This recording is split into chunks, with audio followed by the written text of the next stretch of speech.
Namun di sini tolong jangan disalah gunakan kepercayaan dari pasangan. Karena biasanya kan ada yang sering mengatakan, laki gua kan percaya sama gua.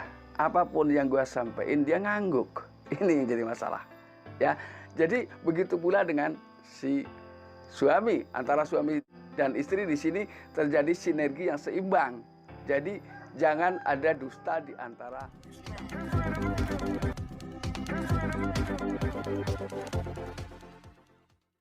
Assalamualaikum warahmatullahi wabarakatuh. Kembali lagi bersama saya Kang Kumis. Kali ini Kang Kumis kembali bersama Anda tentunya di channel Kang Kumis.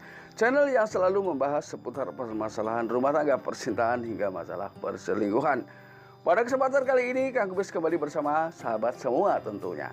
Namun sebelum lanjut ke topik, ada salahnya silahkan Anda subscribe, like, dan komen di channel Kang Kumis agar sahabat semua tidak ketinggalan info dan juga kabar terbaru tentunya di channel Kang Kumis. Nah, kali ini kita ingin memberikan solusi kepada sahabat-sahabat kita tentunya, karena ini hal yang sering saya dengar di dalam kehidupan rumah tangga, terutama bagi kalangan sahabat Kang Kumis yang sudah menikah.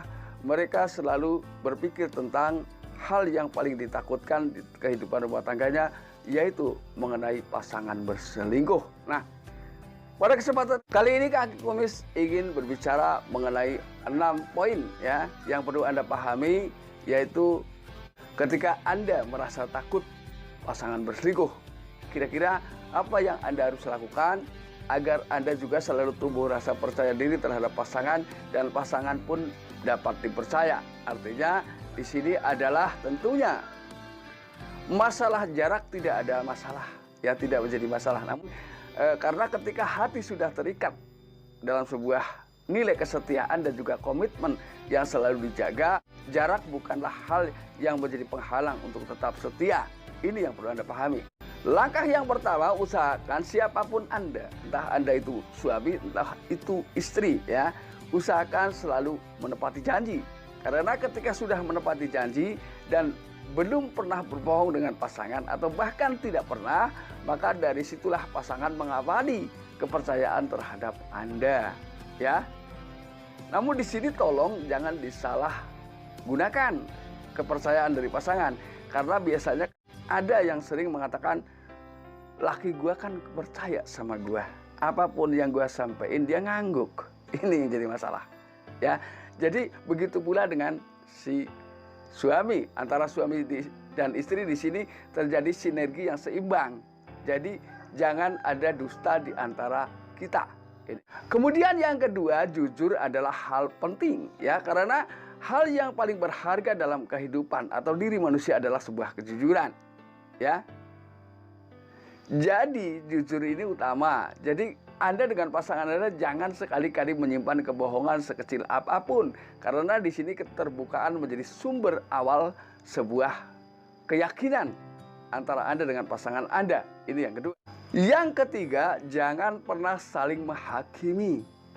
Tapi saling mengalah di sini justru menimbulkan rasa iba yang luar biasa dari masing-masing pasangan. Tentunya di saat kita bicara agak dengan nada tinggi, kita berdua harus bisa mengakhiri.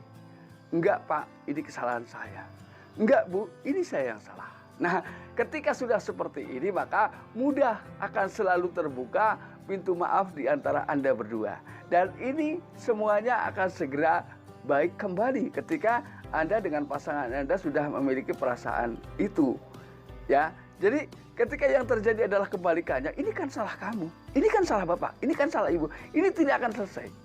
Ketika Anda berdua justru merasa paling benar dan berani menghakimi pasangan Anda, apapun alasannya, ini situasi seperti ini akan semakin meninggi, bukan semakin menurun, Namun ketika kita sadar bahwa kita adalah bukan orang yang sempurna, tentunya kesalahan dan kehilafan suka hadir di dalam diri kita.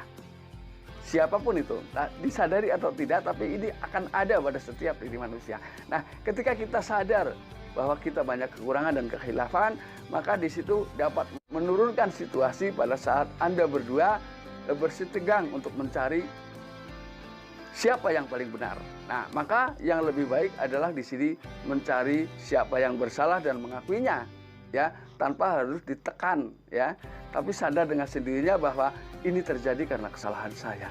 Ini akan lebih memudahkan situasi menjadi reda. Ini. Kemudian yang keempat, berusahalah Anda dan pasangan Anda untuk selalu bersifat atau memiliki sifat pemaaf. Nah, ketika ini sudah dimiliki, maka tidak ada ketegangan yang tidak bisa diselesaikan. Tidak ada masalah sebesar apapun masalahnya. Ketika Anda berdua sudah terbuka pintu maafnya, maka itu akan segera berakhir.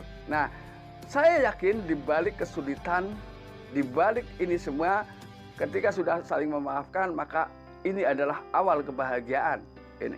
Karena sebetulnya untuk mengawali kebahagiaan ini adalah kelihatannya mudah, tapi pada prakteknya sulit. Tapi ketika untuk mengakhiri sebuah kebahagiaan, lalu menimbulkan permasalahan di tengah kehidupan rumah tangga, itu jauh lebih mudah pada dasarnya ini. Lalu yang kelima, turunkan ego masing-masing. Nah ini, ego masing-masing. Selama ini kan mungkin ada yang bertahan terus tidak bisa mengakhiri setiap permasalahan karena keduanya memiliki ego yang kuat dari masing-masing pihak. Tidak ada yang merasa bersalah, tapi semuanya merasa paling benar. Ini orang yang sudah merasa paling benar maka sulit dibenarkan secara aturan ini ya, karena dia merasa dirinya paling benar, maka dia akan selalu menganggap orang lain remeh dan salah. Ini. Kemudian yang keenam, suami istri yang cerdas akan selalu mampu memahami situasi. Ya, artinya sepenting apapun, ketika kita melihat gelagat pasangan kita ini kelihatan tidak nyaman, dia akan menunda apa yang ia inginkan. Ini.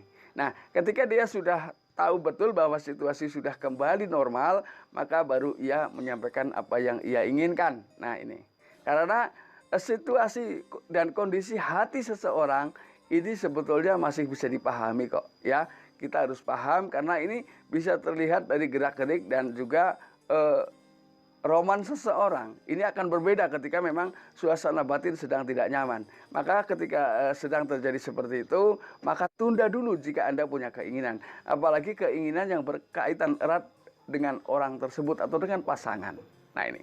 Nah, ketika kita mampu memahami situasi, maka tentunya kita akan selalu memiliki analisis yang memang cukup akurat. Ya, jadi bukan berarti kita tidak pernah salah dalam melangkah, tapi kita selalu memiliki perhitungan setiap kita mau melangkah.